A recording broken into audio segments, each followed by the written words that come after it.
All right, welcome to our second calculation class on chemistry and the post-UTME examination. Okay, Diana Lucas here.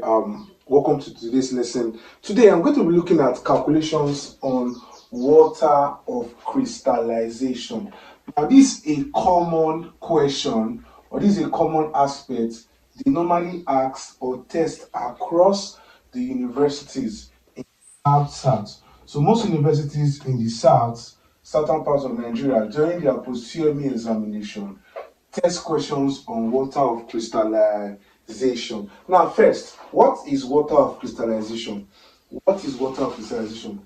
Now, first, water of crystallization are chemically bonded water molecules to a compound that helps to keep the crystal lattice of the compound intact. They are chemically bonded water molecule to a compound that helps to keep the crystal lattice of the compound intact.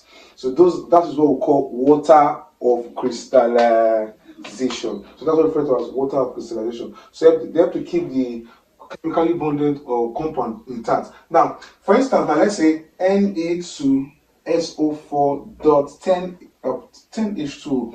This is global salt. Global salt. Now, how many water of crystallization is here? 10. So this 10 molecule of water of crystallization keep the salt crystals intact.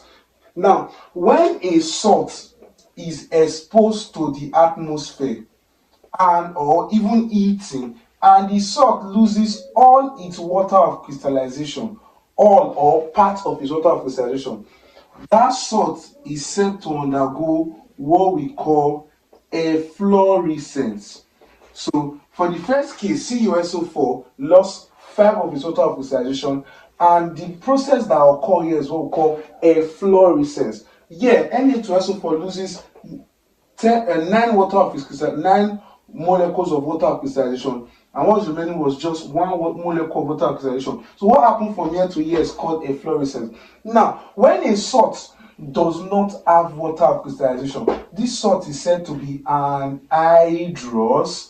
When a salt does not have water of crystallization, it's said to be anhydrous. And when a salt has water of crystallization, the salt is said to be hydrated. The salt is said to be hydrated. Having said that, having said that, questions can arise from what I've just asked. Now, how can the question arise? Now, question can arise like this. So, for instance, let's say you have CuSO4, for instance, dot 5H2O. Then finally you heated the compound and 5H2O was lost. You had just CuSO4 hydrated form. So in the exam, they can tell you 5 grams of dehydrated salt was heated to 1.8 gram of an anhydrous salt. Yes, 5 grams of anhydrated salt was heated to 1.8 gram of an anhydrous salt. Remember, when you do have water oxidation, you are anhydrous. So they can tell you something like this in the exam. They will ask you, how many water of crystallization was in this 5 gram of the compound? So this compound will not be known. Or rather, the number of molecules of water will just be, they'll say X. Okay, here will be X. So they ask how many molecules of water of crystallization is present. That means how many X is present. So to get this kind of thing, to solve questions on water of crystallization like this, I've derived a formula or certain formulas we can use. Now, mass of hydrated salt over molar mass of hydrated salt. Mass of hydrated over molar mass of hydrated salt is equal to the mass of anhydrous. It's equal to the mass of anhydrous over molar mass of anhydrous, over the molar mass of the anhydrous salt, over the molar mass of the anhydrous salt. So, and it should be noted that mass of hydrated salt, noted that is equals to mass of anhydrous. Please take note of this. Mass of hydrated is equals to mass of anhydrous plus mass of water of crystallization. Yes. So because the hydrated salt consists of both the anhydrous salt and the water of crystallization. So the mass of the hydrated salt is equal to the mass of the anhydrous and the mass of the water of crystallization. This formula might not be convincing enough, as they might want to ask you, the number of water molecules present itself. Now, to get this thing, I always say to get number of water molecules directly, I derive the formula n into 18, where n is number of water molecule, all over mass of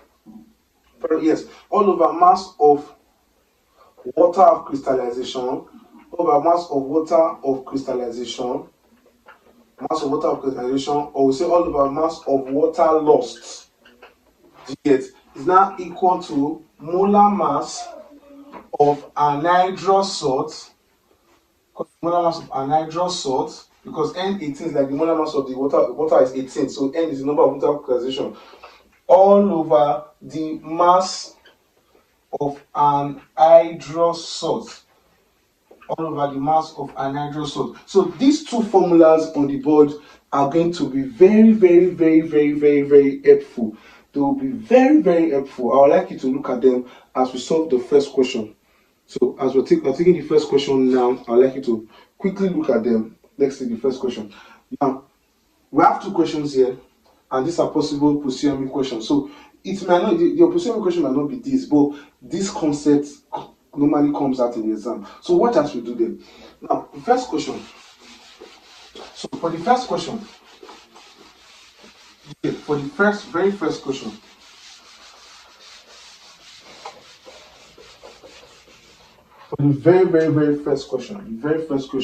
please observe very, very well. For the first question, now for the first question, we have 1.3 gram of anhydrated salt, 1.34 gram anhydrated salt of sodium tetraoxosulfate 6 was heated to give an anhydrous salt weighing 0.71. So was heated to give an anhydrous salt weighing 0.71. That means the amount lost is water, because hydrated salt is both anhydrous plus water. Now you have this anhydrous. Do you get? You have this anhydrous. So what is lost is water. Now the formula of the hydrated salt is, now they're asking us for the formula. Now what the question is trying to say is that Na2SO4.SH2O was heated. After it was heated, obviously water will be lost. Then you add just this anhydrous. Then they're asking now, what is the formula of the water of crystallization? So the shortcut here is that they're asking us what is the formula for X. And one of our formula says 18N, where N is the number of molecules of water of crystallization. So X here now is like N. So let's make it X. Yes. So the number of formula say 18N over what's it called? Mass of what? Water of crystallization. Mass of water of crystallization. Or I said the mass of water lost is equal to the molar mass of an anhydrous salt, over the mass of the water anhydrous salt. So it's very simple. In this case, we have 18 into N. We're looking for N. What is the mass of water loss? The mass of water loss should be, now the mass of water loss is going to be, please watch, it's going to be, now take note, the mass of water loss is going to be this minus this. Do you get? So mass of water loss is going to be, please take note of that, 1.34 minus 0.71. So let me use my calculator. 1.34 minus 0.71. So that should be 0.63. So the mass of water loss is going to be 0.63. Just subtract the hydrated. It's like saying you have 1.34 here, and this one is 1.71. Sorry, 0.71 left. So what is the difference in mass is going to be this. So subtract, you get 0.63. Then what is the molar mass of the anhydrous salt? What's the molar mass of just Na2SO4? Na2SO4 has a molar mass, you can calculate that. 23, sodium is 23 times 2. Let me do that. Oxygen is 16 times 4. That's 64. 64 plus 32 for sulfur. 32 plus sulfur plus 23 plus 23. That's 142. So the molar mass of the anhydrous salt is 142 all over. What's the mass of the anhydrous? The mass of the anhydrous salt, okay, the mass of the anhydrous salt is 0.71. 0.71. So at the end of the day, if I cross and multiply, I'm going to have 18N times 0.71 equals to 142 times 0.63. So divide both sides by 0.71 times 18. Divide both sides by 0.71 times 18. So at the end of the day, you're going to have this, and n is going to be 142 times 0.63 divided by 0.71 divided by 18. So n is going to be 7. It means that the formula of the hydrated salt is going to be Na2SO4.7H2O. Na2SO4.7H2O. That's how you solve the first question. That's how you solve the very, very, very first question to this. Now, for question 2. Now, for this question 2 here, now it's very similar to the first one. It said on eating 5 grams of a fresh sample of X to constant mass. So you're eating 5 grams of a fresh sample of X. Now, we don't know the salt, it says X. To a constant mass. 1.8 gram was lost as water vapor. So that means X is the salt. You heated it, so X adds some water of crystallization. Now, it was 5 grams, and you heated it to what's it called now?